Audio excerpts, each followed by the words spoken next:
नमस्कार सब गोटे के हम मिथिला के बेटी अहाँ सबके लॉजिकल मैथिल में स्वागत करै छी। लॉजिकल मैथिल मधुर मैथिली के एकटा टॉक शो अछि जाहिमे कहियो अहाँ सबके मिथिला विभूति तऽ कहियो अहाँ सबके मिथिला रत्न तऽ कहियो अहाँके मैथिली अभियानी सबसँ बातचीत करायल जायत। तऽ अहिना हमरा सबके समक्ष एकटा मैथिली अभियानी फल्ला बाबू बैसल छथि तऽ आउ हिनकर स्वागत करै छी। तऽ जी फल्ला बाबू, अहाँके नाम फल्ला बाबू की अछि? मैथिल अभियानी के कोनो नाम नहीं होइ छै, हुनका अहाँ कोनो नाम से बजा सकै छियै। जेना फल्ला बाबू एला यौ, फल्ला बाबू गेला यौ, फल्ला बाबू एम्हर, फल्ला बाबू ओम्हर, ते फल्ला बाबू। हाँ, तैयो अहाँ मिथिला के किछु तऽ एहन देने हेबै, किछु समर्पित केने हेबै ना जे अहाँ फल्ला बाबू कहेलिए। हम 24/7 मिथिला मैथिल के लिए समर्पित छियै। ते फल्ला बाबू। तऽ अहाँके दिनचर्या के शुरुआत केना होइए? मतलब सुबह भोर से लऽ कऽ राति तक के अहाँ अपन बताबिए। सुबह उठते 11,1111 बेर जय मिथिला जय मैथिली जप करै छियै। माने अहाँ भोरे सुति उठि कऽ 11,1111 बेर मिथिला मैथिली के जप करै छी। तकरा बाद की करै छी? ओय तकरा बाद हवन में की करै छी? मतलब हवन मतलब आहुति।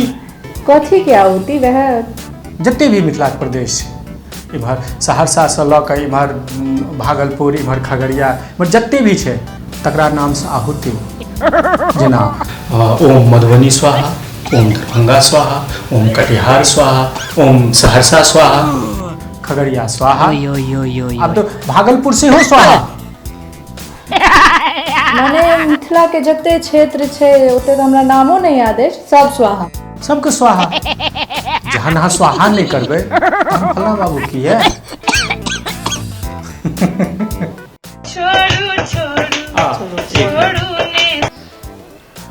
हाँ, अरे अहाँ करू ना, अहाँ धरना दियो, अहाँ बुझू हम ओही ठाम छी, हम तो शरीर लऽ के ठाम छी ना। हाँ, ये जहाँ खत्म भेलै और हम एलहुँ अहाँ। हाँ ठीक छै। अहाँ सब धरना दऽ रहल छियै मिथिला राज लए की? मिथिला राज? हाँ, मतलब नहीं, मिथिला तऽ देश अछि, मिथिला फिर देश मतलब अहाँ हमरा बेइज्जत महादेश की?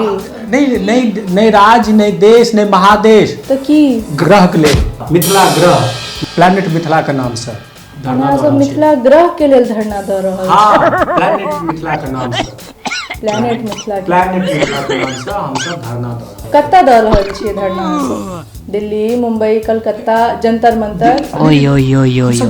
दिल्ली, मुंबई, जंतर मंतर धरना वाला आदमी छियै। धरना तऽ जंतरे मंतर पर दियाइ छै ना, ओते धरना मंगल ग्रह पर धरना दऽ रहल छियै। मंगल ग्रह पर धरना दऽ रहल छी। अब ओना तऽ की कहू, एवरेस्ट पर सेहो गेल छलियै, शंकर बाबू मना कऽ देला। सागर में गेल छलियै, विष्णु बाबू मना कऽ देला। अहाँ सब मंगल ग्रह पर जे धरना दऽ रहल छियै तऽ ओहि लए परमिशन कतऽ से अहाँ सब लेलियै, केना भेटल? वएह कहि रहल छी ना कि जहन एवरेस्ट पर गेलियै तो शंकर बाबू मना कऽ देला, सागर गेलियै तो विष्णु बाबू मना कऽ देला, तहन ब्रह्मानंद बाबू कहला नहीं कतौ भेट रहल है तहन अंतरिक्ष में जाओ, ओहिके लेल अहाँ धरना दियौ, तहन अहाँके परमिशन भेटत। तहन ओहि धरना के परमिशन के लेल हम धरना देने रहियै। माने अहाँ सब धरना के परमिशन लेला सेहो धरना देलियै, तहन हमरा सबके परमिशन भेटल छै। ओही के धरना के दौरान इंद्रदेव बाबू भेट गेला, हुनका घेर लेलियनि, पाग पहिरेलियनि, मखानक माला देलियनि, तहन ओ परमिशन देला।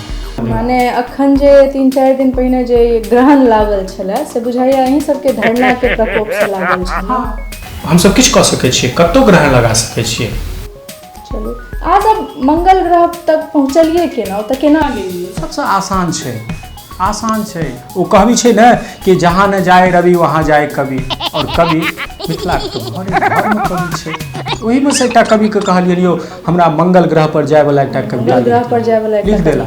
पढ़ैत मंगल मने कविता पढ़ैत पढ़ैत मंगल ग्रह मंगल ग्रह आ ओ ओतबे नहि सौंसे अंतरिक्षमे सौंसे बौआइके लेल हमरा परमिशन भेट गेल आइ हम मंगल ग्रह पर धरना दऽ रहल छियै ने तकर बाद देखबै बुध बृहस्पति शुक्र शनि रवि मने अहाँ सब सूर्य पर सेहो धरना देबै हाँ उचिते ने तऽ हुनकर धा केना अहाँ सब सूर्यके धा मिथिलावासीके सामने सूर्यक धा किछु नहि जा सकै छियै चलो मिथिला राज तऽ हम सब बुझलहुँ जे आखिर मिथिला राज की छै फेर मतलब मिथिला ग्रह सॉरी की छला प्लैनेट मिथिला प्लैनेट मिथिला की छै से तऽ हम सब बुझलहुँ हमरा और दर्शक सबके ई बताउ जे मिथिला मैथिली की मिथिला मैथिलके एते जल्दी बुझि जेबै नहीं बुझबै लेकिन फल्ला बाबू अगर बुझेथिन तऽ हम सब कोशिश करबै बुझैके एते आसान नहीं छै ओहिके लेल अहाँ दोसर दिन बजाउ दोसर वार्तालाप दोसर साक्षात्कारमे